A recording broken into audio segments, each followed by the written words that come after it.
हाय, hello, नमस्कार. Welcome back to my channel. कसे आहात सर्वजण? मजेत आणि मस्त ना? आम्ही पण खूप छान आहोत. तर स्वागत करते तुमचं माझ्या आणखी एका नवीन व्हिडिओमध्ये. तर व्हिडिओला सुरुवात करण्याच्या अगोदर सगळ्यांना श्री स्वामी समर्थ संकष्टी चतुर्थीच्या हार्दिक शुभेच्छा. म्हणजे काल संकष्टी चतुर्थी होईल, आज तुमच्यापर्यंत हा व्हिडिओ येईल. तर लेट का होईना. तर सगळ्यांना अंगारिका चतुर्थीच्या खूप साऱ्या शुभेच्छा. तर सकाळी सकाळी इथं चहा पाण्याची सोय चालली आहे. म्हणजे सकाळ सकाळचा टायमिंग आहे चहा पाण्याचा. तर आजीला आहे ना आता इथं चहा दिला आहे मी करून. आणि आम्हाला तर आता उपवास आहेत.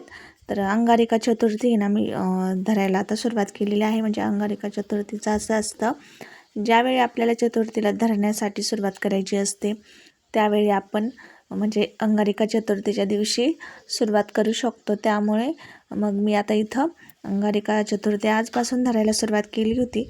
कारण आहे ना पहिल्या माझ्या चतुर्थी ही मी धरत होते, पण काय झालं शिव झाल्यानंतर आहे ना मी बंद केले होते उपवास बरेचसे.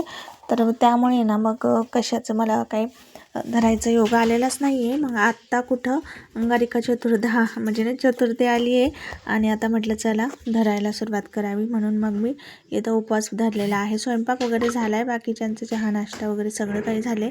ज्यांना जायचं आहे कामावर त्यांचे डबे वगैरे सगळं काही झालं आहे.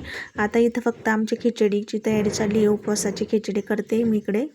देवपूजा सगळं काय आवरले. सकाळी गडबडीतच मी देवपूजा केलेली आहे. निवांत असं काही मला वेळ भेटला नाही देवपूजा करायला. पण अंघोळ झाल्यानंतर रोजच्या सवयीनुसार मी देवपूजा करूनच मग चहा पाणी असं घेतलं होतं.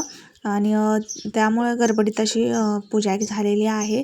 निवांत असं गणपती बाप्पांचा अभिषेक वगैरे असं काही अजून मी केलेलं नाही आहे. तर म्हटलं चला आता आवरून घ्यावं. आणि अवनीने पण सोबत इथं उपवास केलेला आहे तिनेसुद्धा. तर आता मी खिचडी करता करता आहे ना इकडच्या साईडला आले, बाथरूमच्या साईडला.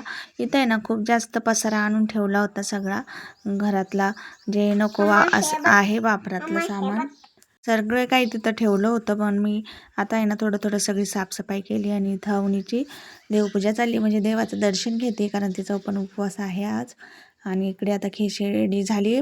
मिरची वगैरे अशी कट करूनच टाकली होती मी, आणि बटाटा वगैरे आज काहीच टाकले नाही आहे. खिचडीला तशीच बनवली आहे, फक्त शेंगदाण्याचा कूट आणि मिरची असं टाकून मस्त अशी खिचडी बनवून घेतली. कारण का म्हटलं दहीसोबत आम्हाला खायची होती, त्यामुळे काही एवढी म्हटलं चला आता कशी तरी थोडीशी शॉर्टकटमध्ये बनवून घ्यावी. कारण टाईम पण झाला होता आणि भूक पण लागली होती अवनीला, म्हणून पटपट बनवून घेतली. आणि 2 दिवस झालं मस्त असं दही लावलं होतं आणि छान असं दही पण झालं आहे आता खाण्यासाठी तयार. आणि आता सगळ्यात अगोदर खिचडी तयार झालीत, पण आता बाप्पांना नैवेद्य दाखवून घ्यायचा. तर आता इथं नैवेद्य वगैरे दाखवून घेते मी. इथं मस्त असं एका वाटीमध्ये ठेवलेलं आहे साबुदाण्याची खिचडी, आणि एकीकडं एक छोटासा ग्लास असा भरून पाणी ठेवलेला आहे मस्त असं. आणि आता दर्शन वगैरे घेऊन नैवेद्य असं दाखवून घ्यायचं. पाणी आपलं थोडंसं हातावर घ्यायचं आणि गोल असं पाणी नैवेद्याला करून मग ते नैवेद्य दाखवलं जातं तसा. त्या टाईपमध्ये जर नैवेद्य मी दाखवायचं असेल तर तसंच दाखवत असते. आणि आता इथं आम्ही 3घच जण आहोत, शिव मी अवनी. सगळ्यांचे जेवण वगैरे झालेले आहेत, पण आम्ही 3घं मस्त असं राहिलो आहे आता. तर छान अशी आता सगळ्यांना खिचडी मी एका प्लेटमध्ये काढून घेतली आहे. आणि आजी पण आता जेवण वगैरे करून तिकडं पाय मोकळे करण्यासाठी म्हणून गेल्या होत्या बाहेर, म्हणूनच आम्हीच आता 3घं आहोत खाण्यासाठी. तर सगळ्यांना थोडी थोडीशी अशी खिचडी मी काढून घेतली. कारण थोडासा मी साबुदाणा सकाळी भिजवला होता, कारण म्हटलं आता चतुर्थी आहे माझ्या एकटीसाठी, पण अवनीने पण धरली मध्येच. तर म्हटलं चल थोडंसं खाऊन घेऊ. तर त्यामुळे आता मी इथं बसले खाली आणि आता वाढायचं चालू आहे. शिव पण आमचा इथं बसला आहे मस्त असं. त्याला पण खिचडी खूप आवडते साबुदाण्याची. मस्त मांडी वगैरे घालून त्याच्यामध्ये दही टाकलं आहे, साखर टाकली थोडीशी, कारण म्हटलं तिखट पण लागत नाही आणि मस्त आंबट गोड तिखट असा छान असा साबुदाणा लागतो खायला. म्हणूनच मी आता तशीच म्हणजे आम्ही सगळ्यांनीच तसंच खाल्लं. थोडं सगळ्यांनी मिळून खाऊन घेतली आता पटकन खिचडी. त्याच्यानंतर दुपारचा टायमिंग आहे. मस्त साडीला मला टिप मारून घ्यायची होती ह्या. तर ब्लाऊज पीस कट करून घेतला आहे आणि आता आहे ना त्याला टिप पण मारून घेतली साईडने. आणि मस्त अशी गडे घालून ठेवून देते, कारण याच्यावरचं पण ब्लाऊज शिवायचं आहे मला. हे माझ्यासाठी शिवणार आहे म्हटलं अगोदर, आता टाईम आहे तर थोडीशी म्हणजे नाही का लगेच टीप मारून घ्यावी, नाहीतर एकदा राहिलं की राहून जातात माझ्या साड्या शक्यतो.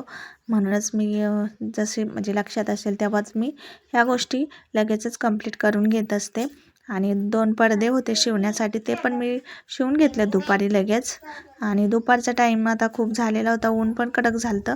त्याच्यानंतर मग आम्ही आणि शिवणे मस्त असं मी अवनी शिवणे छान असं टरबूज कट करून खाल्लं. आजीला पण दिलं होतं जरासं टरबूज.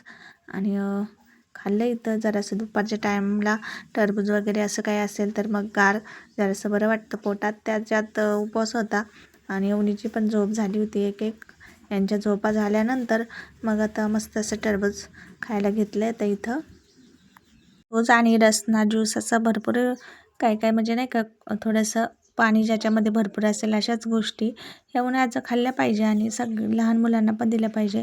आणि खात होतो आम्ही. तर शिवचा बघा कसा खेळ झाला आहे. मस्त अशी कैची घेतली आहे आणि एक मूर्ती घेतली आहे, त्याच्यासोबत खेळत बसला आहे. आणि जर मागितली तर रडत बसतो, त्यामुळे आम्ही काही त्याला म्हणजे जास्त फोर्स केला नाही, खेळू दिलं जरा वेळ. म्हटलं आत्ता झोपेतून उठला आहे तर आमची तर आता पोटपूजा झाली होती. पण आता ऊन पण खूप जास्त होते आणि दुपारनंतर आहे ना जनावरांना पण चारा पाणी करायचं होतं. मग मी आले जरा बाहेर, म्हटलं चला बघू आता काय जनावरांचं खाणं पिणं. तर मस्त असा भुस्सा वगैरे भरून ठेवलेला आहे एक म्हणजे नाही का कांद्याचा. तर चला म्हटलं ते सकाळी दुपारी आणि संध्याकाळी असं 2-3 टाईम त्यांना चारा पाणी असतं. तर सकाळी केलं होतं, दुपारी पण त्यांना थोडंफार खाऊ घातलं आणि त्याच्यानंतर पाणी पण पाजलं होतं. आणि मस्त असं बसल्यानंतर उठून परत एकदा संध्याकाळी त्यांचं चारा पाणी असतो. 3-4च्या नंतर कधी पण आपण त्यांना टाकू शकतो. तर मग हे कांद्याचा भरपूर असा भुस्सा आहे ना भरून ठेवलेला होता. भुस्सा किंवा वाळलेली पात असं पण म्हणू शकतो आपण. तर मग मी ती सगळी एका टपामध्ये भरली आणि त्यांना थोडी थोडीशी खाण्यासाठी दिली. तर आता जनावरांचं म्हणजे शेळ्यांना दिली ती अगोदर आणि नंतर आता मोठे जे गाई आणि वासरं आहेत त्यांना पण टाकायचं आहे. तर मग गाईला तर टाकत नाही मी कांद्याची पात, कारण का ती दूध देते अजून. आणि दुधात म्हणजे जर कांद्याची पात जर खाल्ली तर तो वास आहे ना पूर्ण कांद्याची स्मेल सगळी त्या दुधामध्ये आपल्याला फ्लेवर उतरत असतो. त्यामुळे ना कांद्याची पात दूध देणारे जनावरं असतील तर त्याला नाही टाकायची, कारण वाळलेली जरी असेल तरी वास येतो. तर त्यामुळे ना मी गाईला गवत किंवा असं वेगळं काहीतरी चारा आहे ना सुका तो टाकून दिला आहे. आणि गव्हाचा पण भुसा आणून एक टब भरून त्यांना टाकण्यासाठी मी आता ते जाणार आहे. तर अगोदर आहे ना हे जे कांद्याची पात आहे ते छोट्याशा वासराला टाकलं आहे आता वासराला. आणि हे शेळ्यांना पण थोडं थोडंसं नेऊन टाकलं आहे. आणि आता हे बघा तर ऊन आहे ना अजून 4 वाजले, 4-4:30च्या दरम्यान बघा किती ऊन आहे अजून. तर तुम्ही बघू शकता साईडने किती चमकतं ऊन. आणि छोटा वासरू जे आहे आमचा छोटा बेबी त्यालासुद्धा टाकलं आता इथं.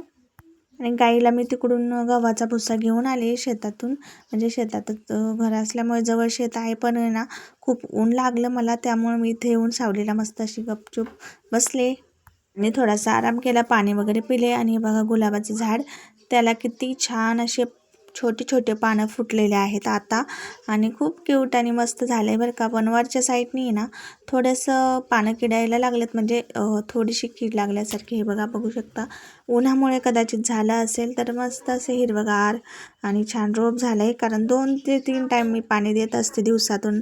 त्यामुळे ना ते खरंच खूप टवटवीत राहिले बरं का. तर झाडांची अशीच आपण काळजी घेतली पाहिजे, दिवसातून 2-3 वेळा पाणी टाकायचं आणि भरपूरच त्यांना पाहिजे असं खत वगैरे द्यायचं, म्हणजे कसे झाडं टवटवीत राहतात. उन्हाळ्यातसुद्धा आमच्या इकडेचे झाडं बघू शकता तुम्ही, ऊन आहे तरी बऱ्यापैकी हिरवगार झाडं आहेत. आणि त्यांना म्हणजे थोडंसं पाणी सतत जर दिलं तर आणखीन खूप जास्त हिरवेगार होत आहेत. आणि सावली पण भरपूर छान आणि मस्त अशी गार आहे. तर आजचा व्हिडिओ तुम्हाला जर आवडला असेल तर नक्की लाईक, कमेंट, शेअर करा. चॅनलवर नवीन असाल तर सबस्क्राईब करा. भेटू अशाच एका नवीन व्हिडिओसोबत. तोपर्यंत सर्वांना बाय बाय. श्री स्वामी समर्थ.